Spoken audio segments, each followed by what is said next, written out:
Hey everybody, it's Mike Sullivan with Born to Shine. Today we have an awesome guest. Her name is Piper Bognar, and she is the superintendent at Van Dyke Public Schools in beautiful Lake Michigan, or not Lake Lake Michigan, in Michigan, close to Lake Erie, a beautiful lake out there. And Piper, thanks so much for being with us today. Hi, Mike. Thanks so much for having me today. It's really nice to be here. Absolutely. What was your journey like to become the superintendent? Because a lot of people are looking up to you for leadership, for guidance, for wisdom. What was your journey like to become a superintendent?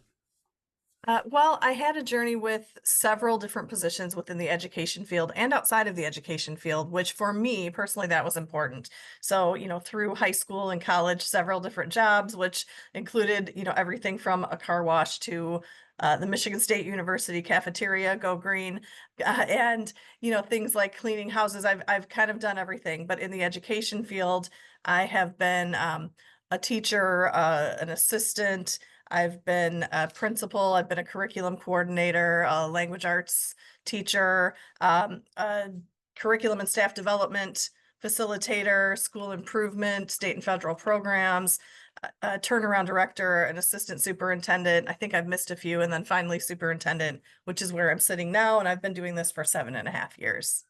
Okay, that was pretty phenomenal. I'm pretty blessed to connect with superintendents almost every day. I think you've done everything. I don't know if there's anything you, you haven't done. That's amazing. So very cool. So you understand all the different facets, all the different um, curriculum development, how everyone works together as a team. So that's incredible. And when I try, and I think it's important for everybody to be able to give input from every single department. I try to work closely with the business department. My background is not finance from like an accounting standpoint, but I've worked really hard there. And then I knew coming into this particular position that a weakness was like the building and facilities. So I work very closely with that department also to make mm, sure I've got that a little yeah, bit of that under my belt. And then I just reach out and hope for that they've got time to help me with their expertise when I need it. love it. That's amazing. Yeah, a lot of moving parts for sure. Mhm. And when you were a K through 12 student, Piper, was there anything that maybe you struggled with? Because kids are struggling now so much, and I did too, with anxiety and depression, and I was bullied. So I really struggled K through 12. Was there anything maybe when you were a little kiddo that you were working through? Definitely. There were certainly some big things I was working through. I think the positive part for me was that I really liked what I got out of school Mm, as far as the academic pieces. hmm But poverty was a big struggle for me and my family, and my family was just my mom and I. I told a group of people this morning that one of the things I struggled with was I got made fun of for being the kid who just lived with a single mom.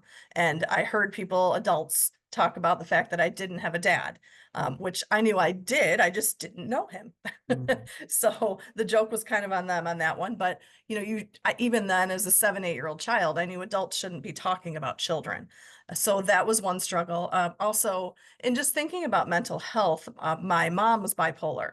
mm, So that was something I was very aware of. And I have memories going back to about the age of 3 and visiting her in a psychiatric hospital and mm, what that was like. mm, And I'm sharing this very openly just because I think it's important for other people to hear that we all go through these things. Even if you haven't gone through that in particular, you probably know someone in your life who's struggling. And I saw my mom struggle. I saw her do the opposite of struggle, where she was dynamic and incredibly intelligent. And she's the one who gave me my drive for education and for educating others. But I also saw her really struggle in some very sometimes scary ways.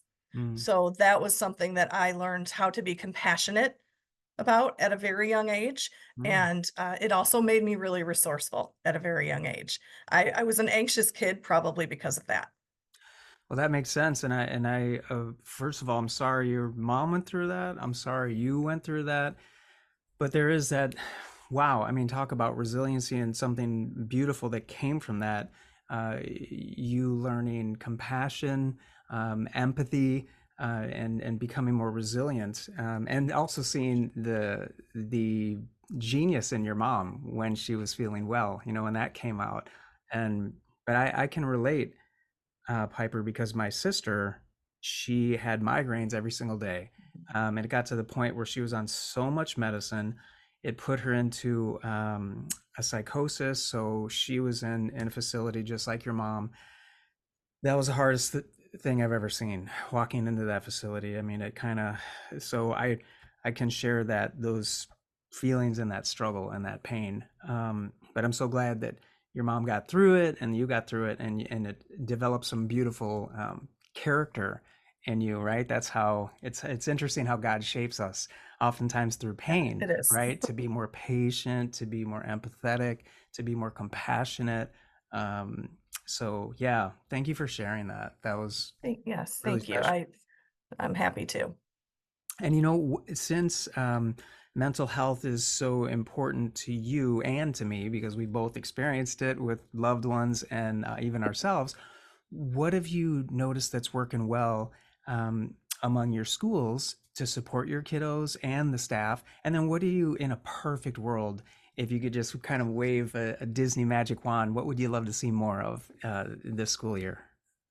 Well, we have tried several approaches because we have several students. You know, there's not one student in the district, there are a few thousand. So Hmm. we can't just use one approach. One thing that we've done recently that we're starting to see some good results with, because this is a fairly new formalized program to us, is called silent mentoring. We Mm. know that I have a quote hanging in my office, and parents see it when they come in here, everyone else sees it, that every child should have at least one person in their life who is absolutely crazy about them, Hmm. and at least one. If they have 50, that's even better, of course, but they need to know that this person is absolutely crazy about them. And beyond that, they should have at least one person when they come into school every day who's talking to them, checking in on them, is interested in them, knows things about them. And we have always talked about that, how, oh my gosh, yes, I know Mike Sullivan. I just talked to him this morning. He got this backpack that he loves because it's got Spider-Man on it or whatever it might be. But now with silent mentoring, we formalize that a little bit to say, oh my gosh, I don't think I know Mike Sullivan. And the teacher next door might say, I don't think I do either. So who's checking in on Mike? So Mm. we make sure that all of our students have a silent mentor. They might not say, hey, I've got to check in on you because it's Tuesday, but they're like, hey, high five, Mike. Oh, that shirt looks great on you. Something like that, where every child is being addressed, talked to, someone is interested in what's going on in their lives, because often the students who are silent need the most. And we don't want to let that go. So that has made a difference for us already. And that's one of the things that we've been doing. And what a great thing to think of every child coming into school and knowing that someone that is there who's crazy about them. I love it. I love What a that. I love positive that. thing. And we've done a lot, we try to put our money where our mouths are, with having two social workers in every single building. And that's something that is a real commitment in a small district. We have interventionists, we have a health center in our high school. We've got a formalized program for check-ins for grades K through 8 called Teamology. We have an EAP, Employee Assistance Program.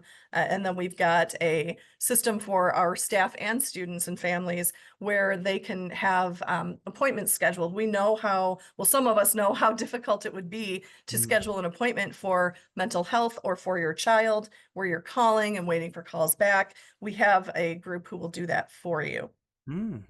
And we have an SEL team, social emotional learning team, that helps to facilitate that and vet all of the things that we're using. That is so awesome. Love that, Piper. That's so cool. And then, if you have something that's on your heart, maybe words of encouragement for other superintendents or teachers or principals or students or parents, or something different that I didn't mention, whatever's on your heart, what would be some parting words of wisdom or encouragement to whoever's watching this right now?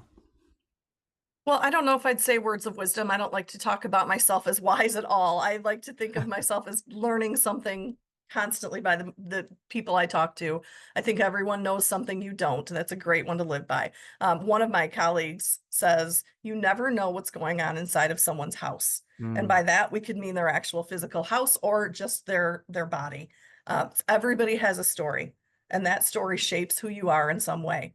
And I think if we just learn to move through life with compassion and strength, that we'll all be much better. And I even said to someone recently, I didn't really used to use the term, let's give each other grace, much before the pandemic, but Mm, I find myself using it all the time now. I think it's just most fitting.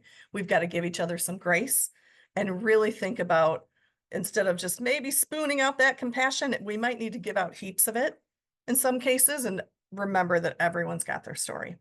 I love that. Piper, thanks so much for being with us today. You're so welcome. Thanks for having me.